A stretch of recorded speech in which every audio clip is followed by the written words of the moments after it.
around Zimbabwe. What is your key message to the people? Well, mood is electric. The people are excited. The people are hopeful. The people are optimistic. And the people are ready for change. You can almost palpably feel it. You can touch it. That people are so determined against all odds to win and win Zimbabwe for change. Zimbabweans want to be happy again. They want to smile again. They want change because we're desperate for it.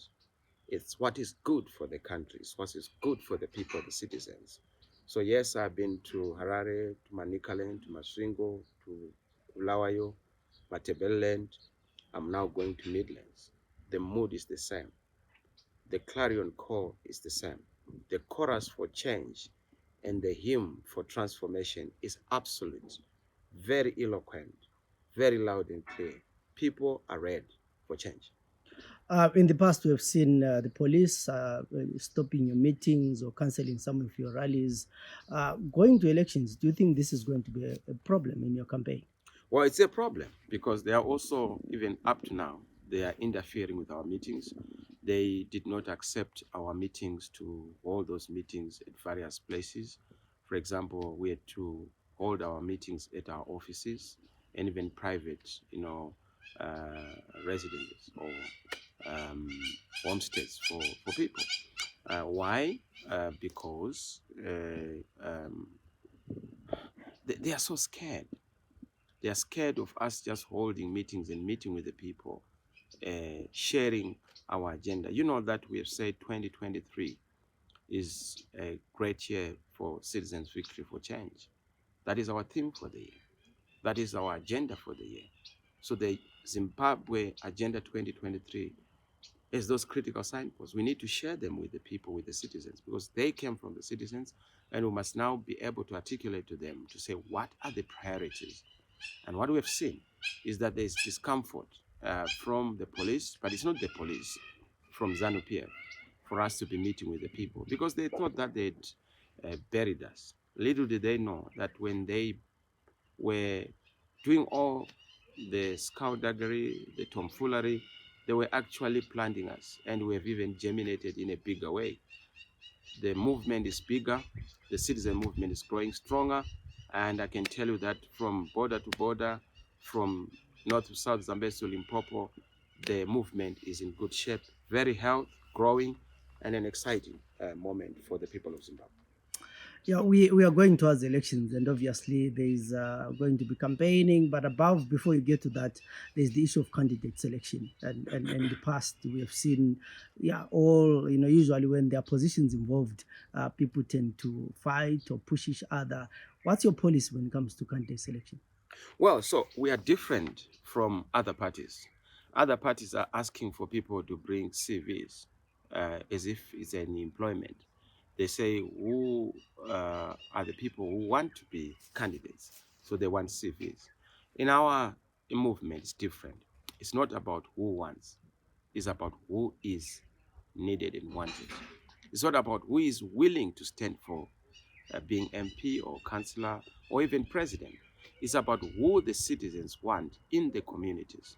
And we've said citizens first and citizens at the center is a philosophy, is an ideology, but it's a principled position to take back citizens' authority, dignity, responsibility back to the citizens themselves in policy making, decision making, law making, in priorities, in projects. So we have to devolve responsibility.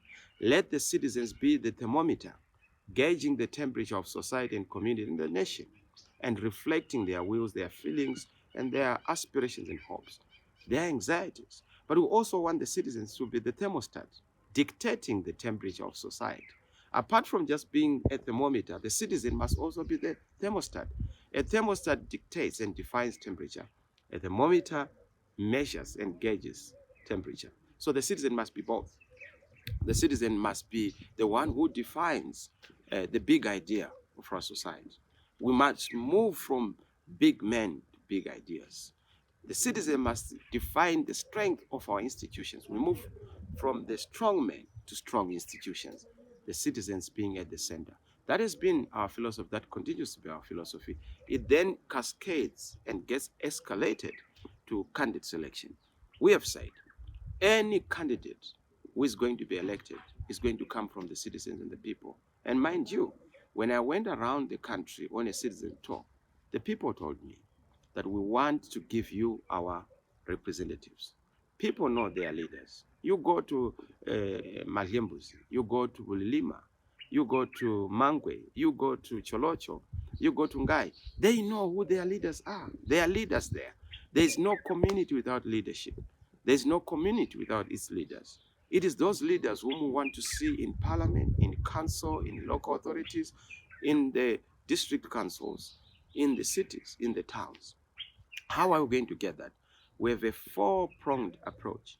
The first one, I told you that contrary to what is in other parties, ZANU-PF included, where people are asked to say, who wants? Bayafuna. No, asifuni abantu bayafuna. Sifuni abantu bayafunwa labantu. Citizens, ama-citizens. Sifuni ukuthi ama-citizens choose, electe abakhokheli babo. That's what we want. At the end of the day, let it be about the citizens. People in Bulawayo know their leaders. We can't dictate. We don't want to Hararize, to centralize the definition and choice of leaders. Let the leaders come from local communities. And to be able to do that, we want people who are wanted.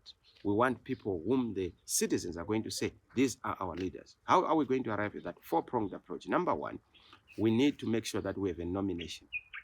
So we'll come to Bulawayo, the various constituencies, 12 of them, the various wards.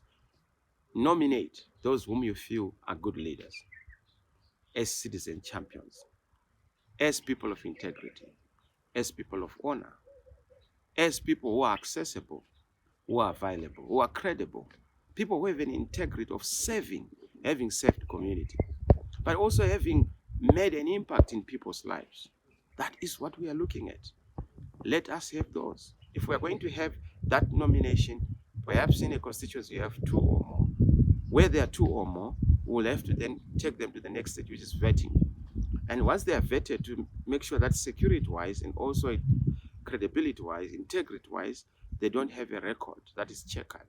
We want people who are solid, complete, and appealing to the communities. So we also want to check against certain credentials. Because we have a candidate selection procedure, which we have just adopted. It's called a community consensus candidate selection process, a very democratic one that then exhumes and digs out the best candidates from the community. Once we have done the vetting, we take back the names, and the vetting is going to be done by an independent electoral body, an independent vetting body, just like the whole process of administering the nominations. None in the party, in the movement, is going to be doing that. It's the independent electoral body. Once vetting has been done, the names are then going to be taken back to the constituencies, to the wards, or to those who are going to choose, including the proportional representation or proportional representatives. Then we'll say we have 5 names in a particular constituency, for example, in Cowley Park or in Pelandaba. We then convene what we call a citizen caucus. These are citizens in that constituency or in that ward. All those who have subscribed to the citizen philosophy, they will come representing other citizens who may not be available. And they are registered voters, by the way. They will choose to say, out of the 5, number 1 is Zenzele. And therefore, what it means is that Zenzele becomes the community representative in parliament. If it is council, he becomes or she becomes a community representative in the local authority. For proportional representation, they will indicate who the people they would want to see in those spaces representing them are. Youth quota the same, women's quota the same. So that is how we're going to do it. The last stage now would be the validation. Once the people have been authorized, we have a candidate list for the 210 constituencies, a candidate list for the 60 women representatives or so, a candidate list for proportional representatives in the Senate, and also in the provincial councils, in the local authorities for the women quota, the youth quota, and parliament. That becomes the national citizens team that is going then to be presented for elections against other political parties. And I can tell you that this has come from our stakeholders, from our opinion leaders, from our chiefs, our village heads, have given this view to say this is how we want to elect people. We want to give you leaders, not a movement or an institution giving us leaders. No imposition, no double candidates, no I was ostracized. It's your credibility. Your integrity, your CV, your background, your honor is what qualifies you. You will never be disqualified by anybody. You disqualify yourself. If you have a perforated and a checkered history, and a history that is full of controversies, you are likely to disqualify yourself. Yeah, you just mentioned one interesting thing, the double candidates. How are you going to make sure that they are not double candidates? Well, the movement has to have a tight validation mechanism so that we don't have what we used to have, more than 4 people signing. Some get, cajoled and persuaded into certain other considerations other than what is on the template. So we are going to streamline on that, and we are going to also make sure that the candidates that have been approved by the central body, and we have an interim body which is looking at this, which is the Citizen National Assembly. It draws leaders from different clusters, the Mugwazo program that has been taking place, and we are almost everywhere. We have a national footprint. This structureless structure is very effective because we are everywhere and we can't be targeted because, we know who our leaders are. And that is what we then are going to use to streamline on making sure that they are not double candidates. If somebody is not on the list that has been approved, and it's going to be a list that's coming from the citizens, all we have to do is to give integrity and sanctity to that list. Yeah, my last question to you is we're going for elections, and obviously elections come up with a lot of shenanigans and the claims for rigging and zeg. As a movement, what are you going to do to make sure that this time around we don't have a contested election? Well, look, a contested election is a creature of a contested process and a contested environment. We have different issues that we have said we are not happy with. We need a diaspora vote. We need the voters' roll to be available and accessible to us, and it must be auditable, and it must also be in a searchable format, analyzable format. We've said we also want to see to it that the Zimbabwe Electoral Commission itself is professional. It passes the integrity test, it passes the credibility test, but also it passes the non-partisanship test. It must be a board for all of us. Those things are yet to be rectified.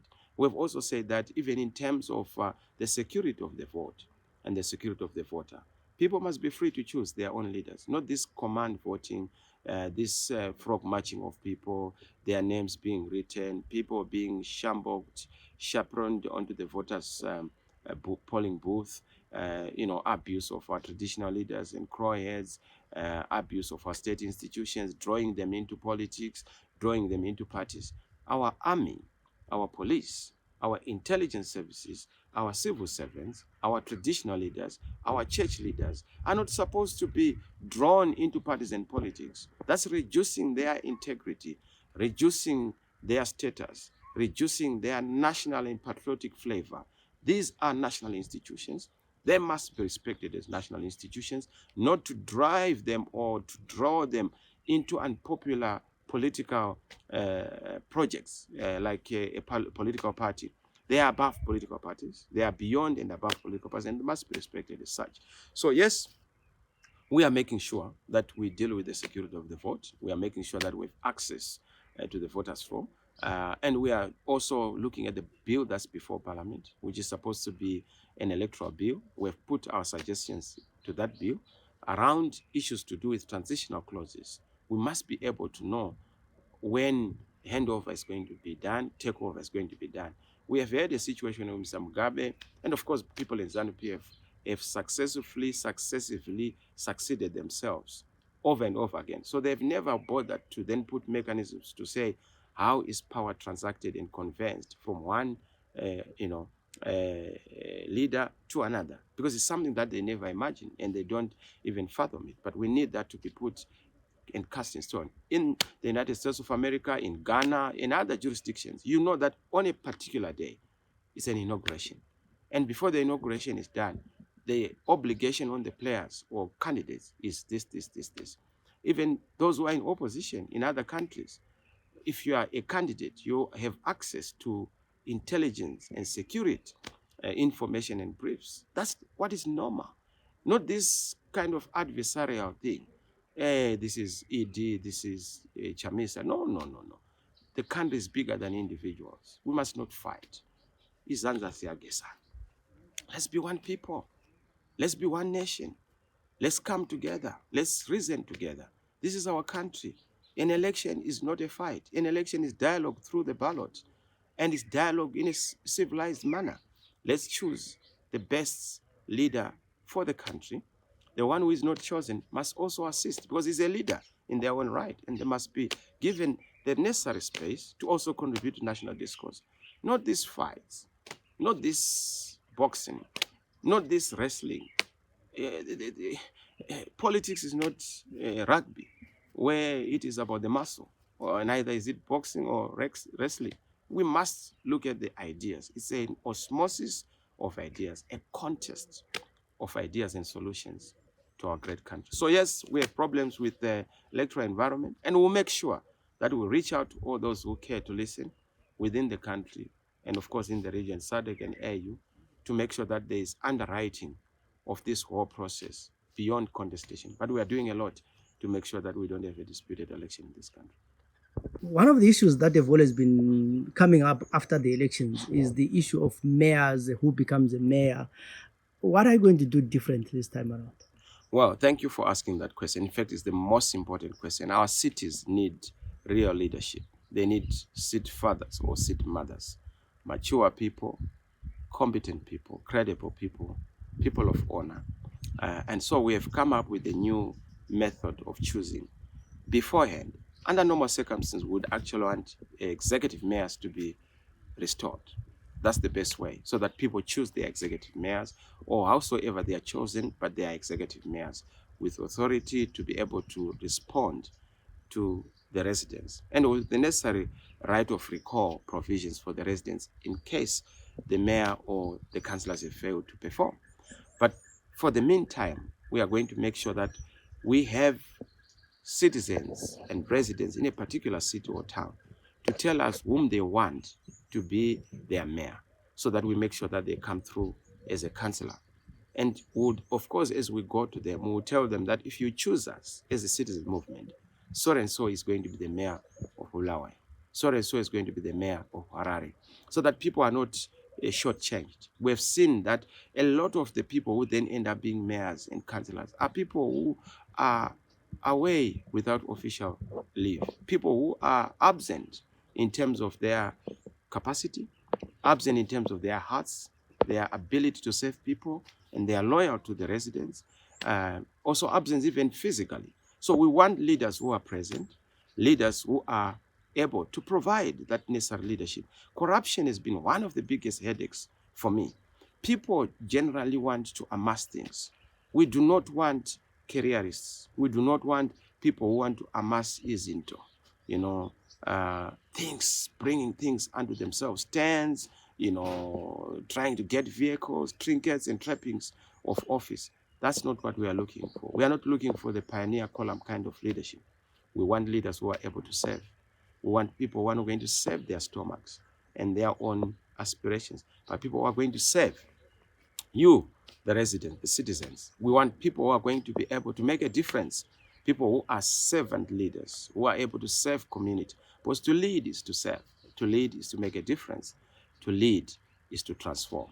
And that is the kind of leadership we are looking at and looking for. So yes, we count on the citizens to give us their leadership. Here in Bulawayo, who would make a good mayor, who would make good councillors, and who would make good chairpersons of committees. We don't want to repeat the mistakes of previous circumstances and previous situations where you have people who go into council and they don't seem to know what they're doing. We really need city fathers and city mothers, responsible and eminent citizens who are able to make a difference to our cities.